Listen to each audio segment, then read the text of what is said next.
Today we're going to finish our story, Judy, Moody and Stink and the Mad, Mad, Mad, Mad Treasure Hunt. So let's begin by reading chapter 9.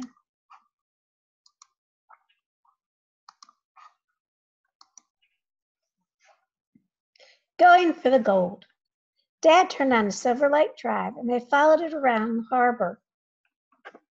Take us out as far as you can go, Dad, said Stink. Yeah, to the tip of the crab claw, said Judy. We can park at the visitor center, Mom suggested. They got out of the car and looked around. I see a bunch of kids with maps, Mom said. They seem to be crossing the boardwalk over to the museum. But the tip of the island is really the old Coast Guard station. It's the one with the bell out front, down by the water. Bell? Said Judy and Stink at the same time. A bell rings, said Stink, but it doesn't have fingers. What do you call that thingy that hangs inside a bell? A clapper, said Mom. Or a tongue, said Dad. Sound without ears, said Stink. Voice without tongue, said Judy. I bet the bell doesn't ring. 'Cause there's pirate booty in there. Stink stopped in his tracks. I think I just saw Tall Boy and Smart Girl go into the museum. What if there's another bell in there, the right one? But Judy had already taken off. Wait for me, cried Stink. They stopped in front of the large brass bell, like the Liberty Bell, but without the crack. Stink pushed it. It doesn't ring. But look inside, Judy squealed. Stink stuck his head inside the bell. See anything? Dark, said Stink. Flashlight. Judy dug into Stink's backpack and pulled out the flashlight. She stuck her head inside the bell and shone the flashlight all around. Suddenly, the beam of light hit something shiny, a shimmer, a sparkle. Silver! A shiny silver coin was duct taped to the inside of the bell. Eureka, said Judy. Mom, Dad, yelled Stink, we struck gold. Well, really, we struck silver, said Judy. But it means we win, win, win. Judy and Stink screamed and hugged each other. People nearby stared. Squirrels skittered, and seagulls took flight. Judy and Stink jumped around and shouted until they were all out of breath, and then collapsed into a fit of giggles. Stink got the hiccups because he laughed so hard. I feel it like I won it the Olympics, said Stink. Hit. The Hiccup Olympics, said Judy. A guy from the Coast Guard station came up and shook hands with them. Base to Scurvy Sam, he said into a walkie-talkie. Come in, Scurvy Sam. We have a couple of winners. Mom and Dad caught up and peered at the silver coin. I can't believe we beat Tall Boy and Smart Girl, said Stink. Just in time, too. I like how you kids stuck it out and didn't give up, said Dad. See what can happen when you two work together, said Mom.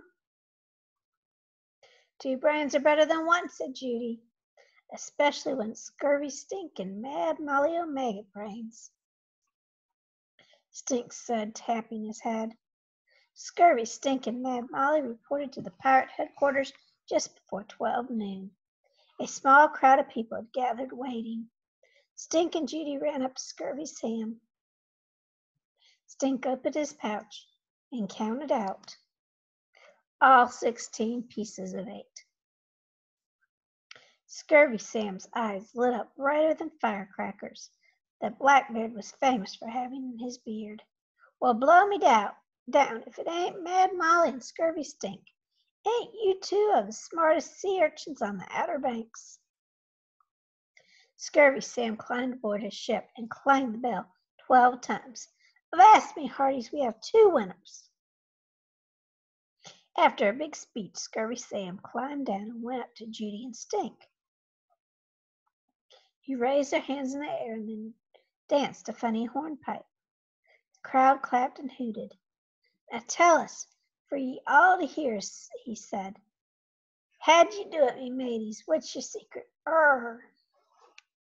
Just super duper brain power, said Stink, tapping his head, and a trusty, dusty survival kit. And a little luck, said Judy, even though Stink almost got us in jail. The crowd broke into laughter.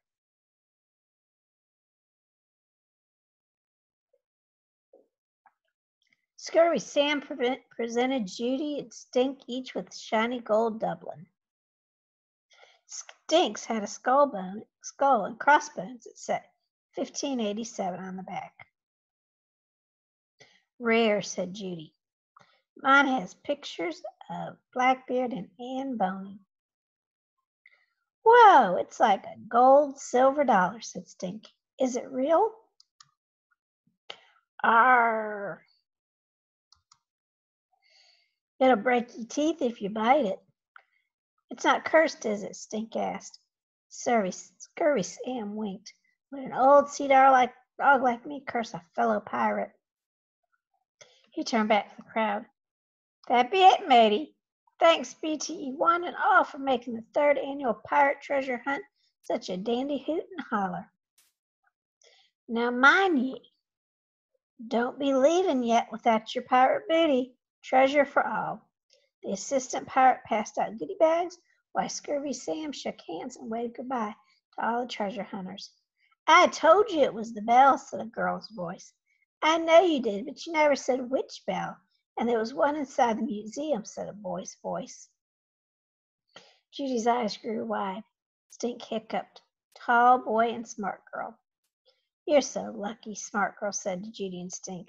We came all the way from Maine and we really wanted to win. We tried way hard. We were sure we had it, said tall boy. Wow, said smart girl, eyeing Stink's doubloon. Sure is shiny.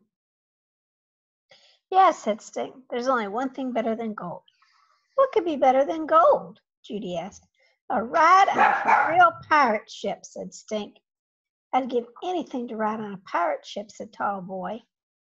Judy looked at Stink. Stink looked at Judy. She couldn't help feeling funny about beating them. She could tell Stink felt bad too. Actually, we can't go for a ride on a pirate ship after all, Judy said. What?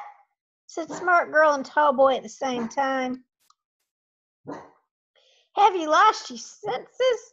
Said Scurvy Sam overhearing them. Not alone anyway. We'd be breaking pirate rule number 2, said Judy. That's right, Stink piped in. Pirate rule number 2 that says if you found a treasure, you have to share it even Steven. By jiggers, they be right, said Scurvy Sam. And the punishment for breaking pirate rule number 2 be marining ye on a desert island with nothing but bugs for grub. You gotta come with us, Stink told tall boy and smart girl. Save us from eating the bugs, said Judy. Besides, said Stink, you kinda helped us win. We did have smart girl crinkling her nose. We saw you guys look through your binoculars, so we looked too. And that's how we found the sign of the pirate. But we found it because of you, said tall boy. We saw you point up at the sign in front of the art shop, and that made us look. But Stink heard you saying X marks the spot at the graveyard, so he followed you, Judy said. That's how we found the hourglass.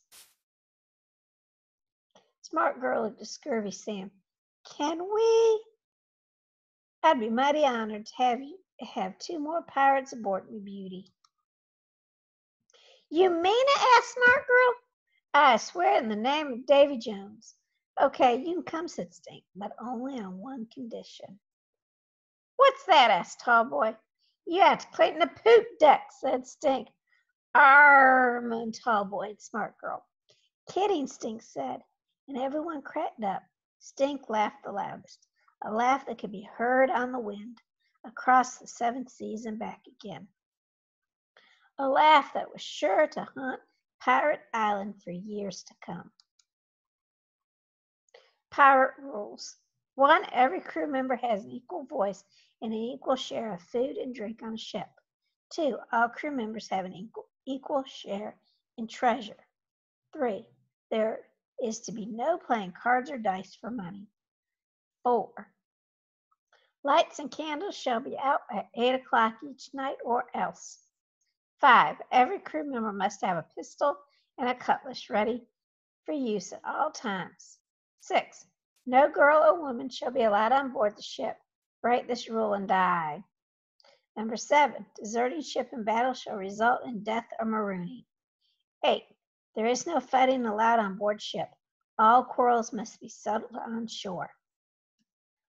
Number 9. There is to be no talk of jumping ship until everyone has shared at least 1,000 pounds. 10. The ship's musicians shall rest on Sunday. The end. I hope you enjoyed our book about Judy Moody and Stink and the mad, mad, mad, mad, mad treasure hunt. Have a great day.